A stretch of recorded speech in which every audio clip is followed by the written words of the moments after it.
So when I started writing the song, I was by myself in the room weeping, man. Like just going through grief. And it's almost like it's a cry of like my heart as a worship expression. So the first thought that came to mind was like, how can I worship Jesus through grief? And it's one of the most sacrificial kinds of worship. You know, you don't feel it. So the first words that came to mind was like, and do I actually believe what I've been singing about, preaching about? And I started writing down the words that this is the moment to really believe in what I've been taught as a little kid, what I've been singing for years, and now what I'm starting to preach when I go places. It's like, hey, he is God. He's who he says he is, and he's near. And that's the first thought that I had.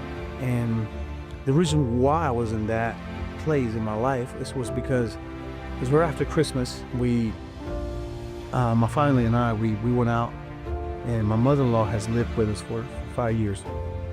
And we say goodbye, say, hey, we'll be back. We'll see you in a minute. When we came back, we found her dead in the bathroom. And if you can imagine the panic, you know, we walked in, she was cooking lunch for us, and there was smoke everywhere, so the kitchen was a little bit on fire. And we walked in, we couldn't see well because of the smoke, so I got 3 little kids. At the time, it was 8, 4, and 3. And as we walking into the house, we can't find Lita. That's how I call her. And we couldn't find her, and we're going into panic mode. I hear my wife scream, babe, come see this. And there she was. She had a cardiac arrest, and she passed. And it was almost like a switch. What now? What now?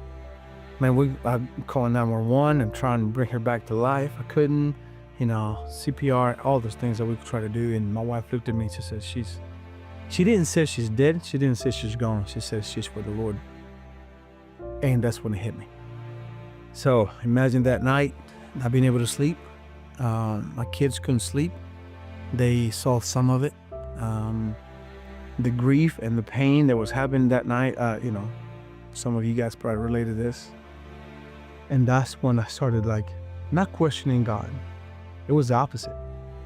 And my faith got stronger because now I'm preaching to my kids everything that I've heard, what it means to go to heaven. So it's a process, weeks, months, even years. This happened only like a year and a half ago.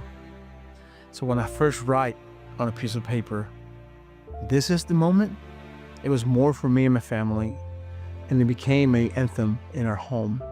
This is the moment to believe that Jesus came, literally came, and met with my mother-in-law at the house and said, it's time to go home. And that's how we've been living our lives lately. And every time we sing the song, it's been a blessing. So after doing this, the process continued. We started writing the song. And there's a part of the song, I remember, you guys remember Blake and Lee that came over the house and they prayed over my family. We anointed the house with oil. We're like, Lord, you are in this place. And Lee said something that really impacted my heart. And it's like, man, the Lord is near. He is near to the brokenhearted. And he brings salvation. That's what he is. He's close. When he said that, I said, oh, this is it. So that's the bridge of the song. Like, he is near. When you feel you're alone, he is close to the brokenhearted. When you grieving, he is near. And that's what the song is based out of. It's Psalm 34:18. The Lord's near to the brokenhearted. And you know, even before we started the video, we were talking about how crazy the world is. He is near to the brokenhearted. It's time for us to believe that he is who he says he is. And he's the Lord.